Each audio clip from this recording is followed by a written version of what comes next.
bay scallop chowder. That's right, I was in the mood for a little seafood. Literally.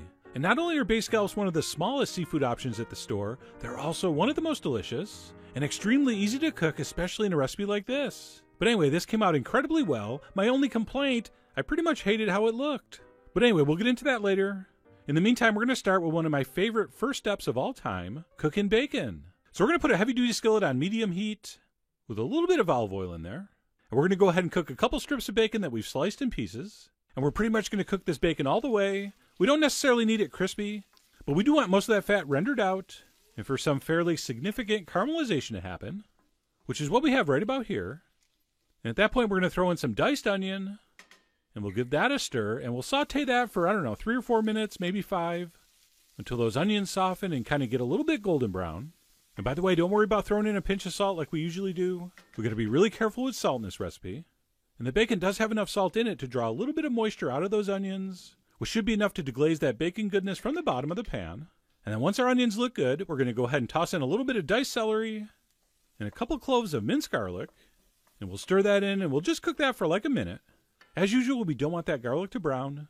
So we'll stir that in and saute that for just a minute, at which point we're going to add our liquid, and we're going to use 2 kinds. Well, actually 3, but 2 for now. I'm going to dump in some clam juice and also a little bit of chicken broth. And ideally, that's unsalted chicken broth or low sodium, because I mentioned earlier being careful about the salt. The bacon has salt. Clam juice is generally kind of salty. But anyway, we're going to add those liquids. We're going to crank our heat up to medium-high because we do want this to simmer. And while we're waiting, let's go ahead and stir in a cubed potato. And I'm going to use a Yukon Gold.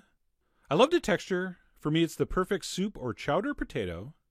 And usually I like the color. Although ironically, the color sort of added to the problems I had later regarding this dish being sort of aesthetically challenged. But anyway, we're going to stir in those potatoes. Like I said, we want to bring this up to a simmer. And we'll definitely be adjusting our final seasonings later. But I'm going to put a little pinch of freshly ground black pepper in here and a little pinch of cayenne. And once this mixture does start to simmer, go ahead and back your heat down to maybe medium low. We just want to maintain a nice gentle simmer until those potatoes are just about cooked. And we don't need them falling apart at this stage. All right, they still can be a little firm, we just don't want them crunchy. And by the way, because scallops have that rich, sweet flavor, I want the liquid in this chowder to be more brothy than thick. But if you do, just smash some of those potatoes, and you'll see that will significantly thicken things up. But anyway, the viscosity is up to you. You are the boss of what I don't want to seem like a sauce. And at that point, I'm going to add 1 finely diced red Fresno chili. So yes, I do like my bay scallop chowder like I like my, well, basically everything else, with a little bit of spice to it. And at this point, we're also going to throw in a big splash of cream. And we'll stir that in. And then all we're going to do is simmer that mixture for another maybe 5 or 6 minutes until the cream reduces just a hair and those potatoes are perfectly tender.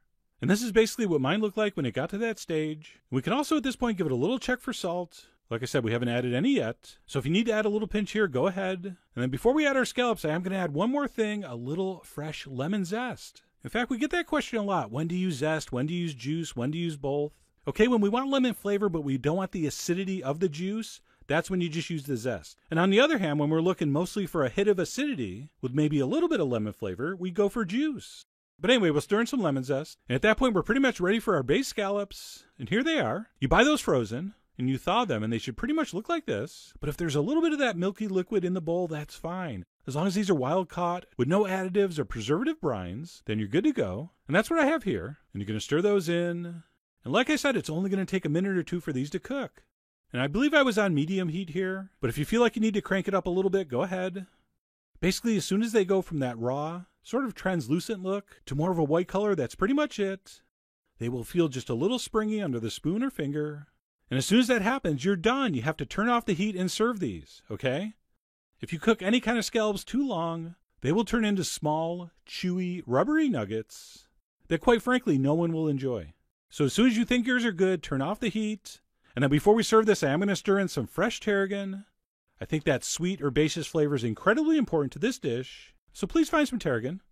And as soon as that's mixed in and we've tasted for final seasoning, we're ready to serve up. And up to this point, I was so happy.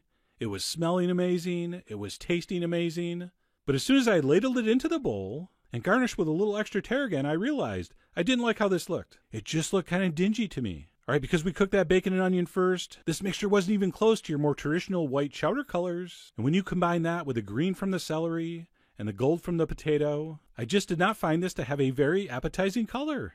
Although a few people that saw this told me I was overreacting, that it didn't look that bad. But of course I knew them.